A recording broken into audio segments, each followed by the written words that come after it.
Amanda and Ryan, two adventurous souls, matched on Tinder and bonded over their love for the paranormal. For their Valentine's Day date, they decided to explore an abandoned mansion rumored to be haunted. Armed with flashlights and courage, they ventured into the decaying halls, the air thick with a sense of foreboding. As they delved deeper into the mansion's secrets, strange noises echoed from the shadows, and ghostly apparitions flickered in the corners of their vision. Amanda's heart raced with excitement, while Ryan's nerves began to fray. Suddenly, they stumbled upon a hidden chamber, adorned with occult symbols and flickering candles. Frozen in fear, they watched as the candles extinguished one by one, plunging them into darkness. Suddenly, a figure emerged from the shadows, a shadowy silhouette wielding a gleaming knife, its blade catching the faint light from their flashlights. Amanda and Ryan's screams echoed through the abandoned halls as they scrambled to find a way out. With adrenaline coursing through their veins, they raced through the decaying corridors, their hearts pounding in their chests. But the killer was relentless, their footsteps growing closer with each passing moment.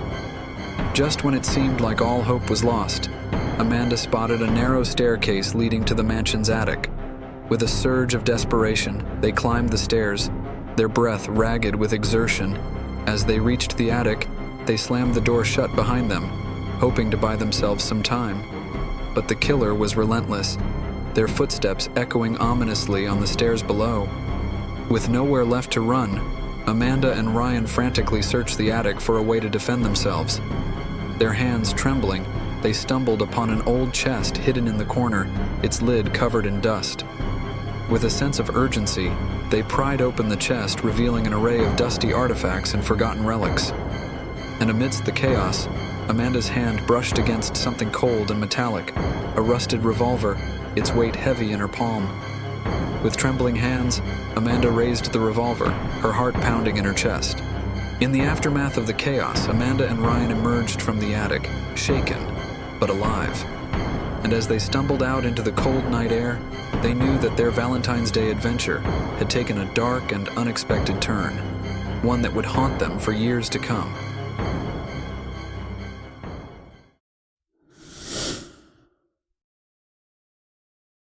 Sarah's heart pounded with anticipation as she stepped into the dimly lit restaurant, her eyes scanning the room for Mark. She spotted him at a corner table, his profile unmistakable from the pictures they'd exchanged on Tinder.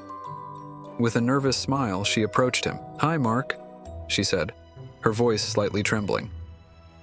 "Sarah," he replied, his tone flat and devoid of warmth. Ignoring the unsettling feeling gnawing at her gut, Sarah slid into the seat across from him, eager to start their Valentine's Day dinner.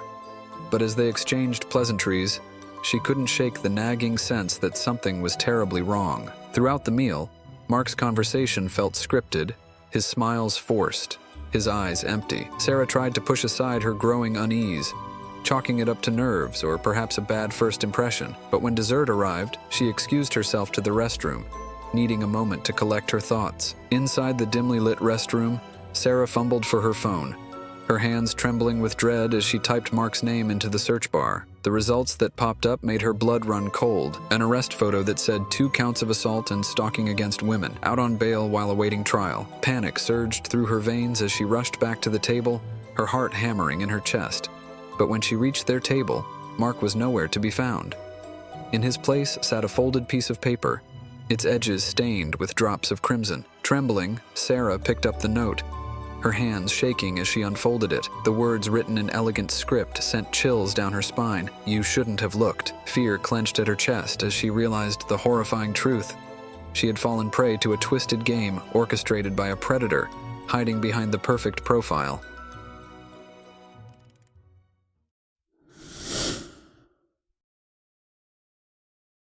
The park was bathed in the soft glow of the setting sun as Jake spread out the picnic blanket, his heart fluttering with anticipation. He glanced at his watch, noting that Emily would be arriving any minute. They had met on Tinder, and right on cue she appeared, her radiant smile lighting up the evening air. "Hey, Jake," she exclaimed, her voice as melodic as he remembered from their conversations. But as they settled down for their Valentine's Day picnic, Jake couldn't shake the feeling that something was off. As they chatted and laughed, The sky shifted from hues of orange to dusky purples, casting long shadows across the park. And with each passing moment, Emily's demeanor changed, her laughter taking on a sinister edge, her eyes gleaming with an unsettling hunger. Jake's pulse quickened as he attempted to stand, his instincts screaming at him to flee. But before he could escape, Emily's hand shot out, gripping his arm with a strength that sent shivers down his spine. Her nails dug into his flesh, drawing blood, as her once beautiful face contorted into a grotesque mask of malice. With a cold smile, Emily revealed her true form, a monstrous creature, her skin rippling and shifting with each breath, her eyes swirling with darkness. Jake's heart pounded with terror as he tried to scream, but no sound escaped his lips. With a chilling whisper, Emily leaned in close, her lips pressed against his ear. "You were never meant to escape," she murmured, her voice dripping with malice. And then, with a swift movement, she dragged Jake into the shadows, leaving behind only the faint scent of Emily's laughter disappearing into the woods.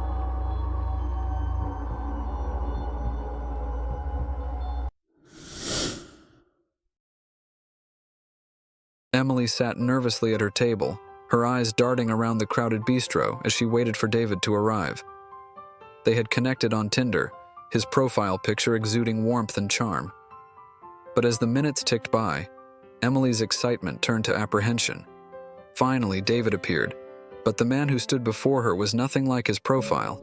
His features were twisted into a menacing sneer, his eyes devoid of any warmth. Emily's heart sank as she realized the chilling truth.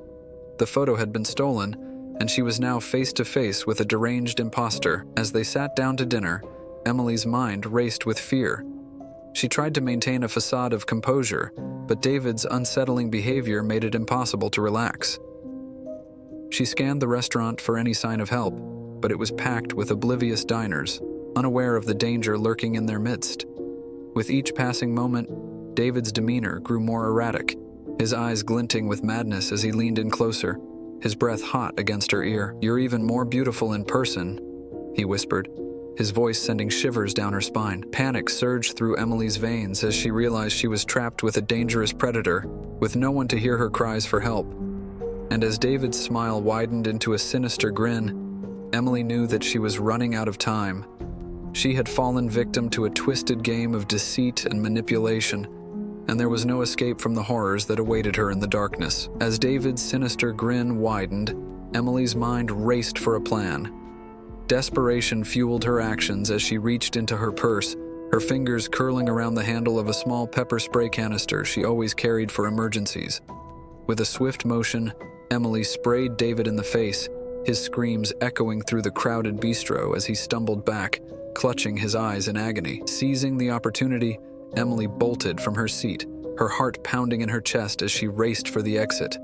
The restaurant erupted into chaos as diners scrambled to escape, their cries mingling with David's anguished wails. Emily burst through the doors into the cool night air, her lungs burning with exertion as she sprinted down the street, the sound of sirens wailing in the distance.